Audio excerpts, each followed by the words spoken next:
Imagine this scenario. You have a credit card with a $5,200 limit. You spend $2,100 on furniture. You have cash sitting in your bank account, and you plan to pay it off in full. You wait for the statement, and as soon as it hits your mailbox, you pay the entire balance. You pay zero interest. You're a responsible borrower. And yet, 4 days later, you get a notification on your phone. Your credit score just dropped 27 points. You did everything right, but the algorithm penalized you anyway. This happens to thousands of people every single month, and usually it comes down to a fundamental misunderstanding of one specific date on the calendar. Today, I'm going to show you how the banking system actually takes a snapshot of your finances, and how moving your payment just 72 hours earlier can be the difference between a good score and an exceptional one. This is Tom Talks Money, where we try to outsmart financial systems that are usually designed to outsmart us. Today, we're diving into credit utilization. It's probably the fastest lever you can pull to change your credit score. Payment history takes years to build. Hard inquiries fade over 24 months. But utilization resets almost instantly, if you understand how reporting works. We're going to break down exactly when banks report your balance, why paying in full is not the same as reporting a zero balance, and what specific target percentages the algorithm prefers. Before we get into the calendar math, do me a favor. If you want more deep insights into how money systems really work, hit the subscribe button. It's the highest return on investment for your time on this platform. Let's start with the trap that catches almost everyone. From a young age, we're taught that the payment due date is the most important day in our financial life. And from the perspective of avoiding interest and late fees, that's true. If you pay by the due date, you avoid penalties. But here's the friction point. We assume credit bureaus like Experian, TransUnion, and Equifax are watching a live stream of our bank accounts. We assume that if we pay our balance on the 18th, the bureaus will know we're debt-free on the 19th. But that's not how the plumbing works. The credit scoring system is not a movie. It's a series of photographs. And unfortunately for many responsible people, the photographer usually takes the picture when your room is at its messiest, a few days before you actually clean it up. Here's the actual timeline of a credit card cycle. Let's say your billing cycle runs from the 2nd to the 31st of the month. During those 30 days, you swipe for groceries, gas, and dinner. Your balance grows. On the 31st, the cycle closes. The bank generates your statement. That moment, the statement closing date, is critical. The balance printed on that statement is the number the bank sends to the credit bureaus.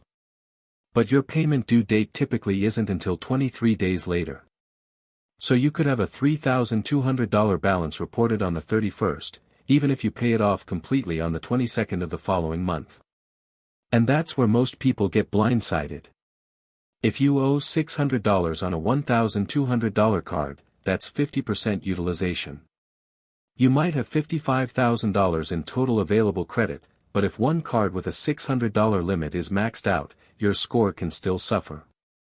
I've seen people with a 805 credit score drop to 755 from a single utilization spike. If in January you reported 88% utilization and in February you lowered it to 6%, your score can recover. People with scores between 840 and 850 typically average utilization between 5% and 8%. Instead of leaving $10 or $20, leave $15 or $25. If your card closes on the 16th, set a reminder for the 14th. If your balance is $820, pay $805 and let a small amount report. If your limit is $1,200 and you spend $1,200, then pay it off and spend another $1,200 in the same cycle. It can look like $3,600 in movement against a $1,200 limit. Instead of a $20,000 total limit, imagine you have $25,000. Then spending $2,500 is only 10%. Closing a card with a $12,000 limit reduces your total available credit and increases your overall utilization. And once you understand that the system is reacting to a snapshot, not your intention, you stop playing defense. You start managing what shows up in picture. Now let's go deeper into how this algorithm actually works. Most people think the system simply sees, he paid on time, good, or he paid late, bad. But the model is far more sensitive than that. It analyzes the ratio of credit used to credit available at a specific snapshot in time. If you have a $7,800 limit and your balance on the statement closing date is $2,900, the system sees roughly 37% utilization. Even if you pay the entire balance off 48 hours later, the snapshot has already been taken. And this is where most people lose without making a single mistake. They wait for the due date. They pay 100%. They avoid interest. But the bureaus have already received the data. The algorithm has already made its judgment. Your score reacts not to your intention, but to the number that was frozen on that specific day. Here's the critical point.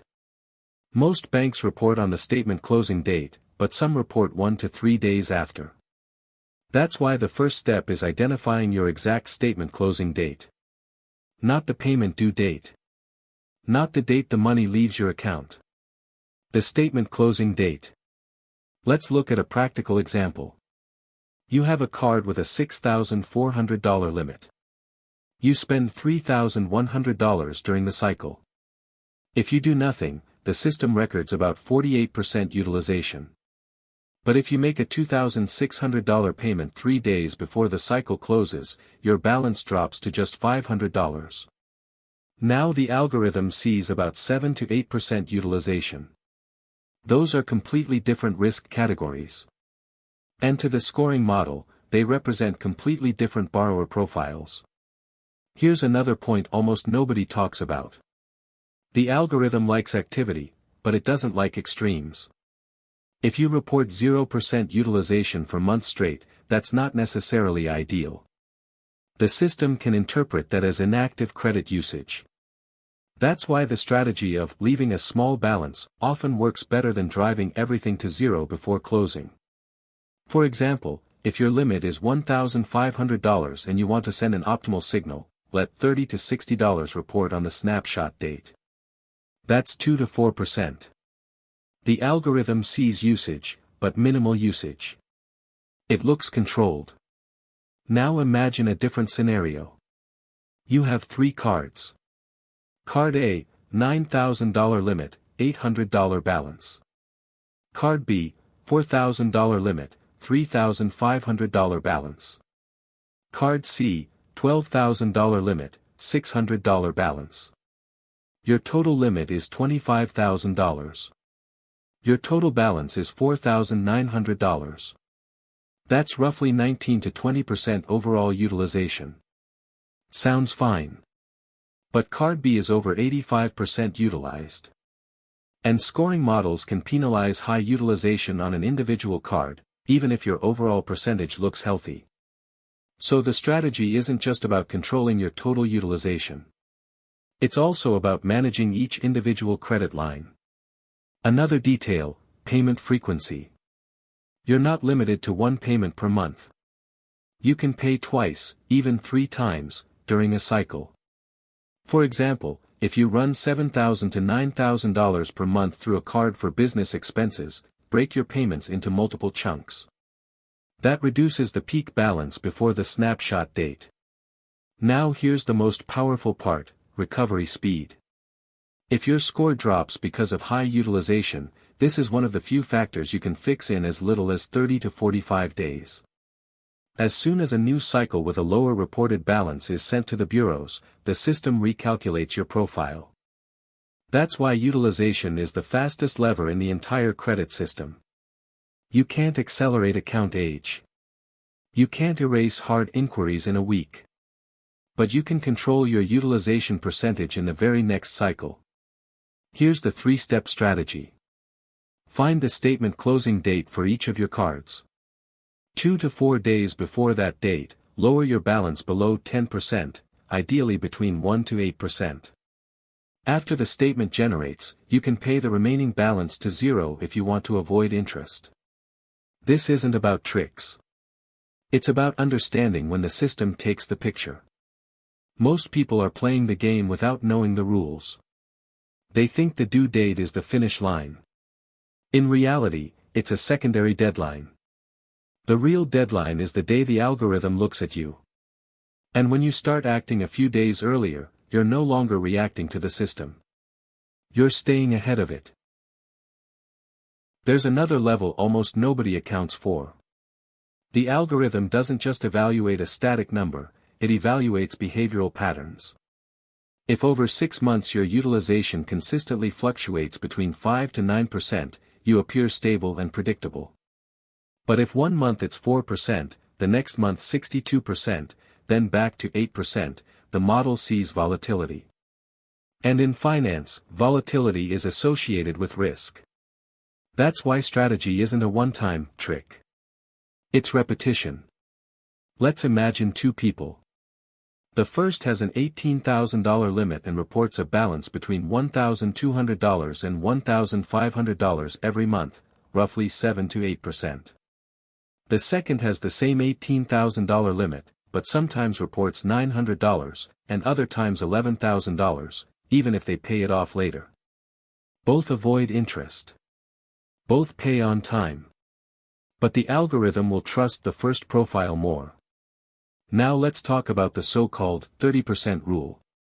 Many people have heard you should keep utilization under 30%. That's true, but it's not optimal. It's simply the edge of the safe zone. 29% isn't good. It's just not dangerous. The strongest profiles are almost always below 10%. If you have a $5,000 limit, 30% means $1,500. But from the model's perspective, $1,500 is already noticeable risk. Meanwhile, $300 to $400 looks completely different. Here's a strategic insight. If your credit limit is too low, even normal spending can look like high utilization. That's why sometimes increasing your limit, without increasing your spending, can automatically lower your ratio. For example, you consistently spend $2,000 per month. If your limit is $4,000, that's 50%. If your bank raises it to $10,000, the same $2,000 becomes 20%.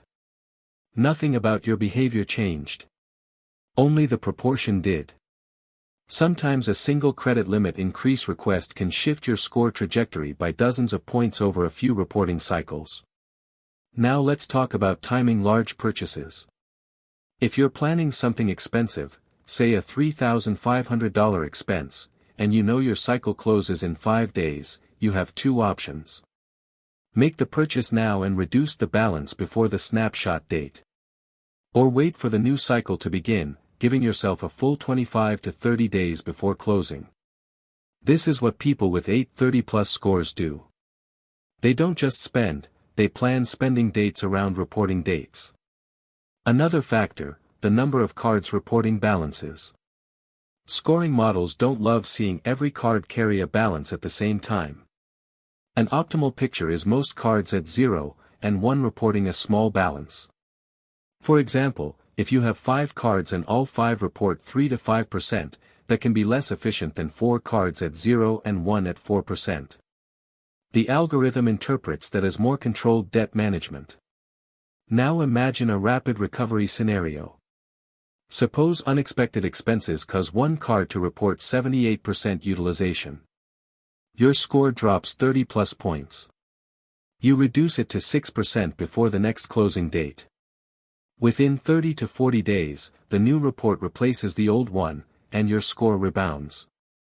That's why this factor is a lever, not a life sentence. And here's something critical to understand, the algorithm doesn't know how much cash you have in your bank account. It doesn't know if you're a millionaire. It doesn't know if you just received a bonus. It only sees the proportion of balance to limit on a specific day. Cold math. No context. The game is about controlling the number on the snapshot date. When you start thinking this way, everything shifts. You stop waiting for the payment due date. You start tracking the reporting date. You stop thinking, "I'll pay on time." You start thinking, "I'll look optimal the moment the system evaluates me." That's the difference between someone who simply uses credit, and someone who strategically manages their profile. Now imagine that in 60 days you plan to apply for a mortgage. Most people, at that point, start worrying about payment history, inquiries, documents. But they forget the fastest factor that can shift their score in a single cycle: credit utilization. Lenders issuing large loans often look not just at your current score, but at your credit picture over the last 1 to 2 months. If right before applying you're reporting 40 to 50% utilization, even with perfect payment history, that alone can lower your score enough to affect your interest rate. Now let's talk math. Suppose the difference between 6.1% and 6.6% on a $280,000 mortgage equals tens of thousands of dollars over the life of the loan. That gap can come from something as simple as allowing your cards to report higher balances 30 days before applying. Here's a 2-month preparation strategy before a major application. Lower all cards below 10%. Let only one card report a small 1 to 4% balance. Avoid opening new accounts for at least 90 days. Do not close old cards before applying, even if you don't use them. Now let's discuss threshold zones. Scoring models often react in steps, not smooth lines. For example, moving from 9% to 11% may have less impact than moving from 29% to 31%. Critical thresholds tend to sit around 10%, 30%, 50%, and 75%. If you're at 28%, you're in one category. Cross 30%, and you may be in another, even if that shift represents only $120 to $150 on a $5,000 limit. Now let's examine the snowball effect across multiple cards. Suppose you have 4 cards. Limit $3,000, balance $2,400. Limit $7,000, balance $4,200. Limit $5,000, balance $800. Limit $10,000, balance $0. Total limit, $25,000. Total balance, $7,400, almost 30%. But 2 cards are above 60%. The algorithm sees concentration of debt. If you have $4,000 available to reduce balances, strategically it may be smarter not to distribute it evenly. Instead of lowering each card by $1,000, it may be more effective to aggressively pay down one $2,400 balance to $200, or even to 0. That reduces the number of heavily utilized lines. And that can produce a stronger scoring effect. Now let's talk about lender psychology. The algorithm is trying to answer one core question. If a financial shock happens tomorrow, which borrower is most likely to default first? Someone using 5% of their available credit appears to have breathing room. Someone at 85% appears to be operating at the edge. Even if both earn the same income. Here's another subtle factor: the speed of debt growth. If your utilization trend looks like this: month 1 to 6%. Month 2 to 14%. Month 3 to 38%. Even without missed payments, the model may interpret that as increasing financial pressure. It may not destroy your score, but it can limit upward momentum. Stability signals strength. Now imagine you fully optimize utilization. You consistently report 3 to 7% for 4 to 6 months. At that point, your profile looks predictable, controlled, low risk. And that's often when lenders begin sending pre-approved offers with higher limits. The paradox is simple. The less dependent on credit you appear, the more credit institutions are willing to extend. And here's the final strategic layer of thinking. Don't view your credit score as a judgment of your financial worth. It's a behavioral index at a specific moment in time. A snapshot. You're not changing the system. You're understanding when it's looking. Shift a payment 48 to 72 hours earlier. Control 5 to 8% instead of 28%. Time large purchases around statement closing dates. And you'll start to see the numbers move in your favor. Not because of magic. Because of math. There's a point where all of this stops being a trick and becomes a habit. At first, you're just trying to understand the dates. Then you start setting reminders 3 days before each statement closes. Then you automate partial payments. And after 2 or 3 months, it's no longer a strategy, it's a system. And people with high scores almost always think in systems. They don't ask, will I manage to pay before the 25th? They ask, what balance will be reported on the 18th? That's a different level of thinking. Now imagine 2 realities. In the first, you use your cards randomly. Your balance fluctuates from 12% to 67%. Sometimes you pay 1 day before the deadline, sometimes 2. You never pay interest, and you believe you're doing everything right. In the second reality, you know the exact closing date of every card. You never allow more than 9% to report. Sometimes you intentionally leave $40 to $50 to show activity. You don't react, you plan. 6 months later, the difference between those 2 approaches can be 40 to 80 points in your score. And those points mean access to better rates, higher limits, and stronger negotiating power. Here's another strategic layer, controlling your profile before high spending periods. If you know an expensive month is coming, vacation, renovations, taxes, you can prepare in advance. Increase limits. Reduce utilization ahead of time to 1 to 3%. Create breathing room. Then even if one cycle jumps to 22 to 25%, it won't look like a crisis. It will look controlled. The algorithm doesn't read your thoughts. It reads your patterns. And here's the core idea. Most people treat credit as a reactive tool. They use it when needed and pay it down when they can. Strategic users treat credit as a public profile, a storefront constantly viewed by lenders. Every closing date is a photograph. Every cycle is a new frame. And you decide what appears in it. If you control the snapshot moment, you control the story. What's interesting is that once you begin thinking this way, everything becomes simpler.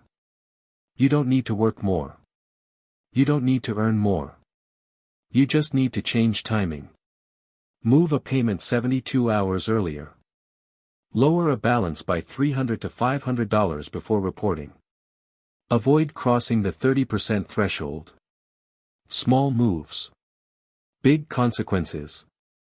And when after a few cycles you see your score rising, not by luck, but by control, you realize the system isn't against you. It's just unemotional. It rewards predictability. It rewards stability. It rewards discipline. And that's good news. Because discipline can be built. If today your profile looks chaotic, that's not a permanent label. It's just the last snapshot. The next one can change. And the one after that. And the one after that. A credit score isn't a sentence. It's a process. And now you know when the camera clicks. Thank you for being here. This was Live Cheese.